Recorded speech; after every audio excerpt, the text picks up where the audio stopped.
Just like every spring, a great number of sailors from the Caribbean set out on their way across the Atlantic to reach Europe.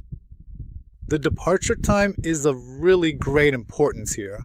However, the departure time also changes from year to year. If I leave too early, for example at the end of April, I have to deal with cold air outbreaks from the north, with heavy low pressure systems and a difficult crossing.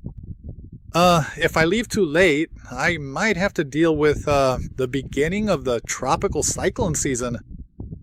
That would be mid to late June. The best time to set off from the Caribbean for Europe is therefore the month of May.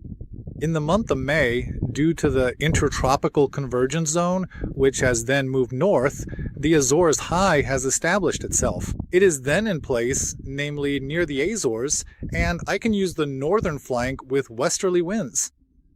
The Bermuda High has established itself, and the cold air outbreaks, which still occur every 3 days in April, have then largely ceased, at least. A practical example is a sailor sets off from Norfolk. He gets far north to the U.S. coast through the Intracoastal Waterway. So he sets off and at the end of April and uses the tailwinds of a low and sails for 3, 4, 5 days with westerly winds or southwesterly winds. Force 5 to 6 with about 3 meters of swell. And then in the middle of the Atlantic, he actually gets caught by another cold air outbreak, a heavy low with wind forces of 8 to 9 and 4.5 meters of swell.